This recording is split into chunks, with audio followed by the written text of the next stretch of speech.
So, Mark, did you see the video of the furries invading Las Vegas? They were at Alexis Park Resort. They had their whole con. The video came out of them in the pool.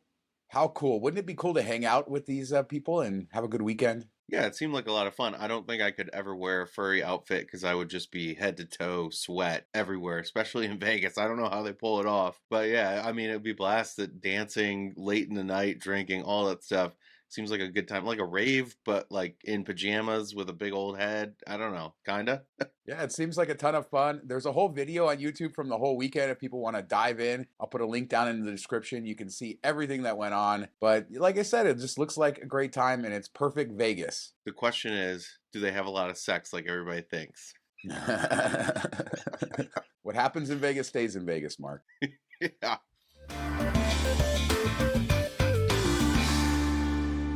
This week we got a lot of news about the Athletics, and I'm going to call them the Athletics because they are moving to Sacramento and they're dropping any city from their name. They signed a 3-year deal to move to Sacramento with a possible extension for a 4th year if their stadium in Las Vegas is not done.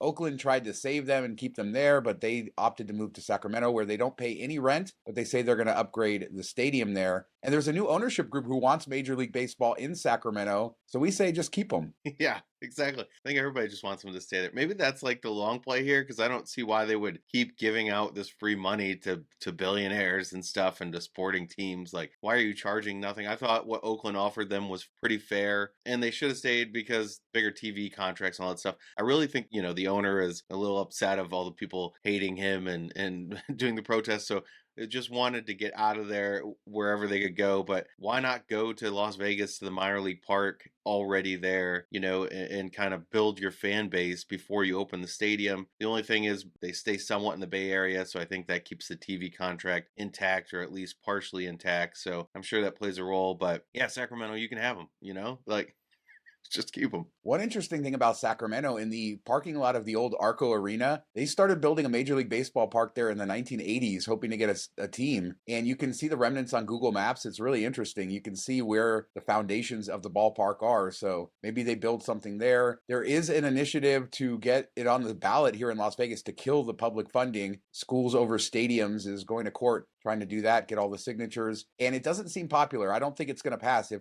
it goes on the ballot, I think their public funding is done. Yeah, that'll be interesting to see how that plays out. And we know he's notoriously cheap, the owner. So if he doesn't have public funding, does that change some things? But this is like a mess for MLB. They should have not approved this until everything was lined up, till they knew for sure that it was a go. Because what if he moves to Sacramento, they lose the funding, and then what? They left the Coliseum already. Could have stayed there. It's just kind of a mess. Maybe they'll force him to sell if that all plays out. But you know what? It makes me think with that Sacramento story about them building the ballpark or starting to build the ballpark. If you build them, they don't always come, Sean. That's true. But hopefully they stay. Stay there, Athletics. Stay there.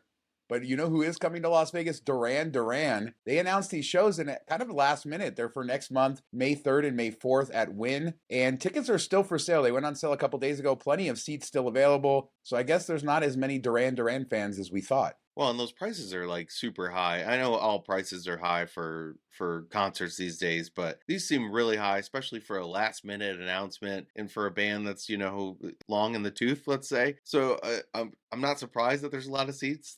I don't think they'll sell out, and they're probably going to have to drop prices at some point if they want to. So we'll have to see how that goes. But I've never seen anything announced like this, like 4 weeks out. Have you? For a big concert? No, it's strange. I wonder if they just had some dates and, hooked it up. They start at $225 for the cheapest seats, go up to almost $600 plus all the fees.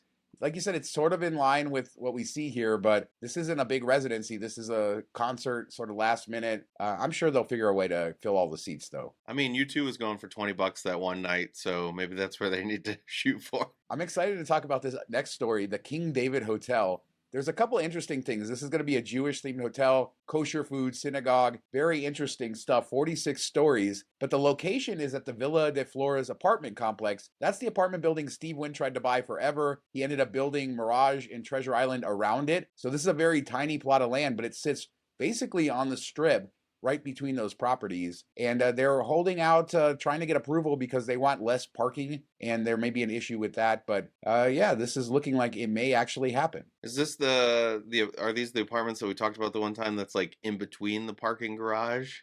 Yeah, I don't know yep, if that exactly. Two like parking garages. I I don't know how that gives you like good ambiance or anything for a hotel. It just seems weird location. I think the idea is good.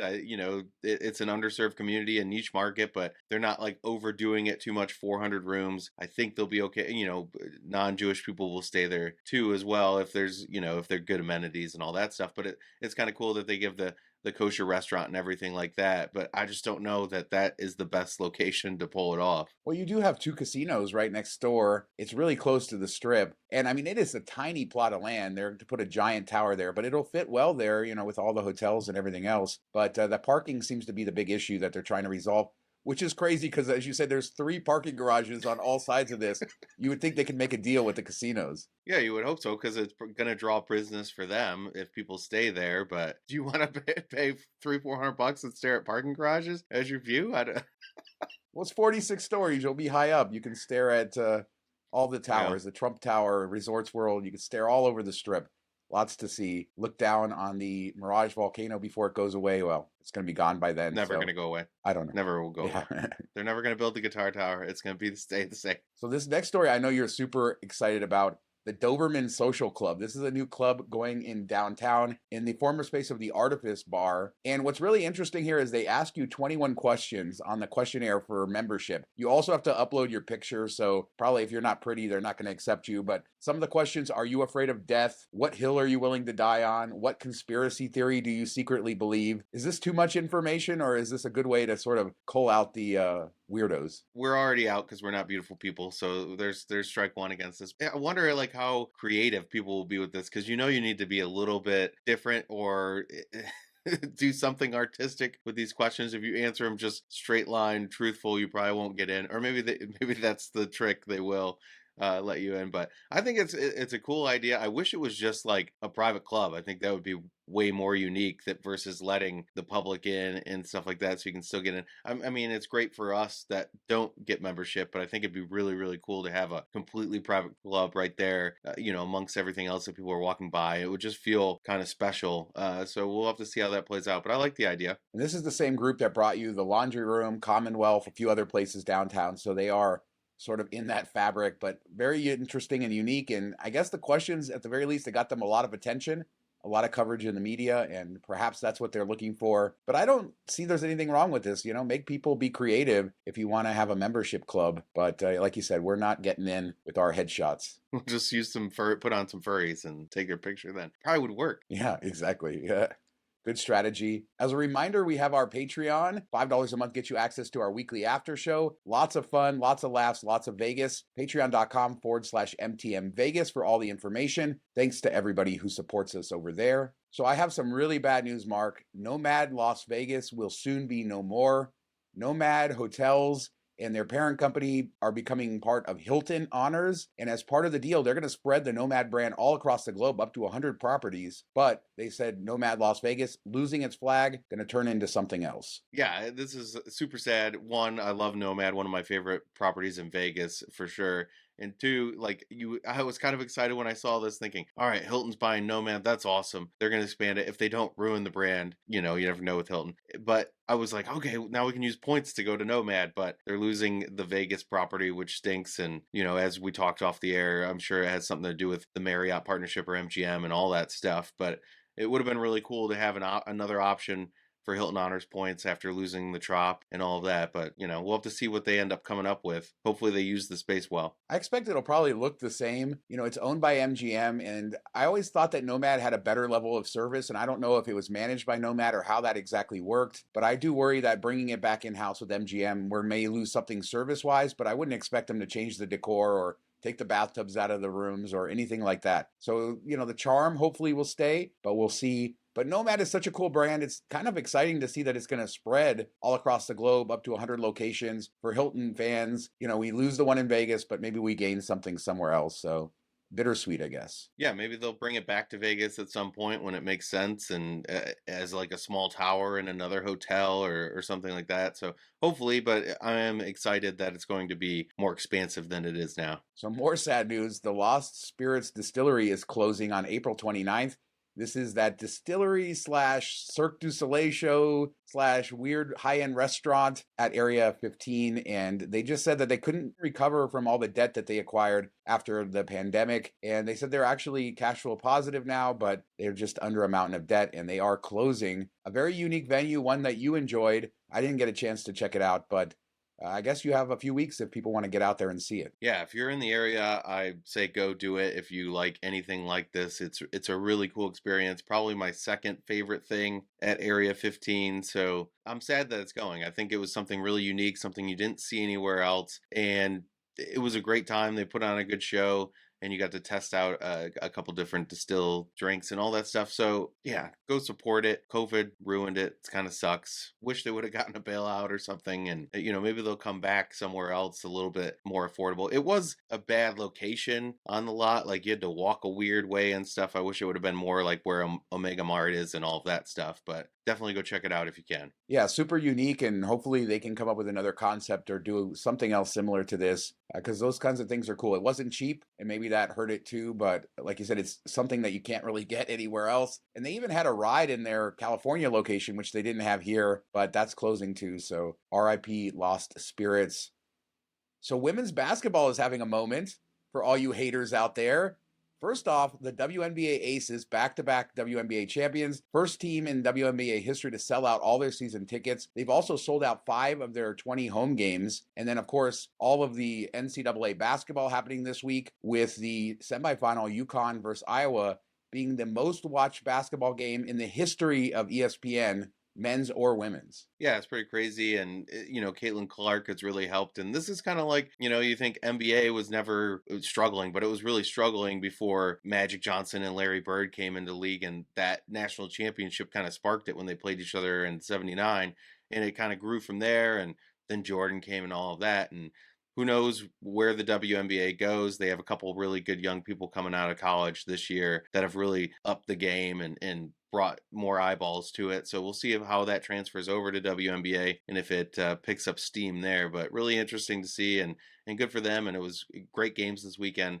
So some of the women's games were a lot better than the men's games, more enjoyable to watch. I wish Caitlin Clark would have been able to pull it off in the championship, but it was a fun ride to take with her. Yeah, anybody who says women can't play basketball should have watched these games this weekend. They were absolutely incredible, but it's great to see the Aces doing so well, selling tickets, selling out their season tickets, a lot of support in the community, and I love to see that. I know we're going to hear it in the comments, but shame on you, all the people who want to talk crap about women's basketball. So let's talk Miracle Mile. Back in December, they announced their Miracle Eats food hall, because everybody has to have a food hall now. And they're tearing out some storefronts, and they're kind of putting this on the middle of the right side. I guess if you're facing Planet Hollywood, the south side of the Miracle Mile shops. Walked through there yesterday, saw the construction. It's a massive area, and it looks like it'll be a big improvement, because previously Miracle Mile had a bunch of food outlets, but they were sort of spread out. And this will put some of the more fast casual places all in one place, not too far from the strip. Looking good so far. I'm throwing up the video so you can see how far construction is. Expected to open in the fourth quarter. Got throw up on the bingo card. Yes. Yeah, I mean, it's a mall. It should have a food court.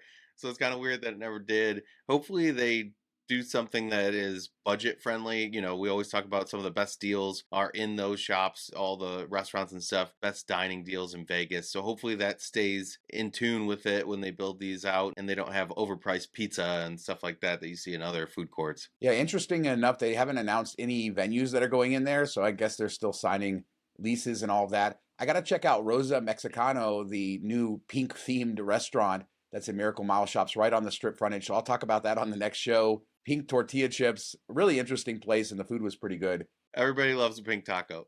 Indeed.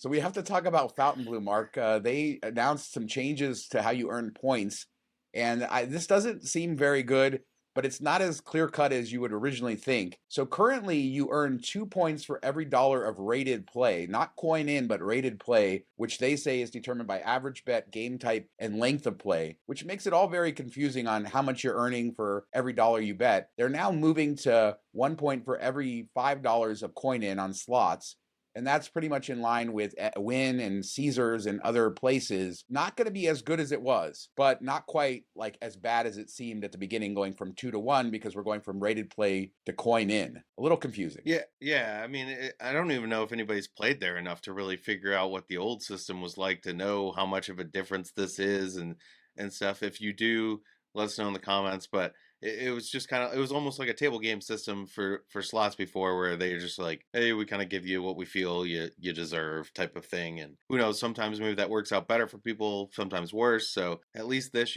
it's up front and you know what's going on. But it's not the best look to revamp your system completely this quickly after opening. On one side, you say kudos for realizing there was a problem potentially and fixing it if that was the case. On the other side, you say, like, what did you think was going to happen? Yeah, I've been trying to find a good breakdown on exactly how they were rating play. I don't have enough play there to sort of figure it out. So if you do know that, and you know like what the actual change is here, how bad it is, hit us up in the comments. But programs don't make changes like this unless they're more beneficial to them. That's just pretty much a constant in our years of doing this. So I don't expect this is better. But like you said, at least it's more transparent and easier to sort of figure out. And it is in line with Wynn and their other competitors, although not nearly as good as some other programs. Real rewards $1.25 for a point. So it's like you get 4 times the points for every play, but then you have to gamble at the Rio, which will be really nice, but the casino right now is still under construction. Yeah, we know you love Rio. Hey, it's part of the bingo card now. I have to throw it in there every time. But let's go back. Fontainebleau and Wynn. So Wynn announced a status match this week or last week, and it started, and I went down there, was able to match my Caesars Diamond to win Platinum. Now, Win Platinum gets you a spa credit. It also gets you a $150 birthday credit, which you can use during the month of your birthday. Now, my birthday was in March, and the status expires before next March, so I'm kind of screwed. I don't get my birthday credit, but thankfully, pretty easy to match Caesars Diamond, which you can get through the Wyndham Business Earner card or Founders card, and then go to Win. But then you can also walk to Fontainebleau and take that Platinum status and get Fontainebleau Gold status with another $150 spa credit and $150 dining credit, which we've talked about before. Potentially, you could also go to MGM for their status match and get MGM Gold for 3 months. Maybe Hard Rock is still doing the match over there. So there's a lot of fun to be had with all these matches. And I can say I successfully did Caesars Diamond to Win Platinum to Fontainebleau Gold. And I only took me like 4 times to say that. Yeah, I mean, it's fun to do the status match, especially when it comes with a perk and stuff. I bet that Hard Rock is still doing it. They just aren't giving the dining credit like they used to do. So you can still get the status if you're going to play there or whatever, get the little perks that you get for skipping lines and things like that. But of course, Wynn always launches these like a month or 2 after I've been there, and I miss them every time. What was the great one in Atlantic City a few years ago where you got like 2 free nights at Wynn too? Was that at Ocean? Oh, that was such a good match. Yeah, I had 2 free nights, and my wife had 2 free nights, so I used 4 nights back to back here from matching at Ocean in Atlantic City. And the nights I was staying were like $1,000 a night because it didn't really matter how busy they were. And so, yeah, it was a crazy stay there. Love Wynn. I love the fact that they're doing this. Just make sure your expiration date is on the card and that you have the physical card. They will not take a digital version of the card. Fontainebleau, their match is super easy. I had been waiting. I could have matched Caesars Diamond to Silver at Fontainebleau, but I was like, something else is going to come along to allow me to get the gold, and thankfully that did happen. You do get waived resort fees at Fontainebleau as well, so anybody who's looking to try them out, getting the gold status will help you save on the resort fee and make it a lot cheaper, especially with these offers we've been seeing $130 to $150 a night, 2-night minimum with that $150 dining credit. Without resort fees, that becomes an even better deal. Yeah, and then you can stack it with the $150 you get to spend at the restaurant from the gold status, so becomes a nice, couple night stay. Between the two, you got, almost $300. So that's pretty tough to beat. They'll get you, 18 nacho chips. Most importantly, you feel important when you're at Fontainebleau, when you're at Wynn. You can flash your card. It's not the top tier cards, but it's pretty good. It makes you feel good. And that's what status matching is all about. But it's a lot of fun to go in there, show a card, and walk out with a different card and some free stuff and, some perks along the way. So hopefully you guys can all do that. That status match runs, I believe, through the end of May. Although I will warn you, the last time they did it, they cut it off early at Wynn. So do it sooner rather than later, especially if you're in town and you're able to do that. Never wait on this stuff because it could end at any point. So let us know what you guys think about anything we talked about today. Furries in the pool, the King David Hotel, women's basketball, and all these status matches, Fontainebleau changing their program. Hit us up in the comments. We do 2 shows a week, Tuesdays and Fridays. And we'll be back in a couple days with another show. Thanks so much for watching. Talk to you next time. Have a good week, everybody. Can't believe you didn't laugh at my nacho joke. It's only the 18th time you made it. So there's a lot of fun to be had with all these matches, and I can say I successfully diamond. I can say I successfully did Caesar's Diamond to win platinum to Fontainebleau Gold. And I only took me like 4 times to say that. Yeah, we got some outtakes.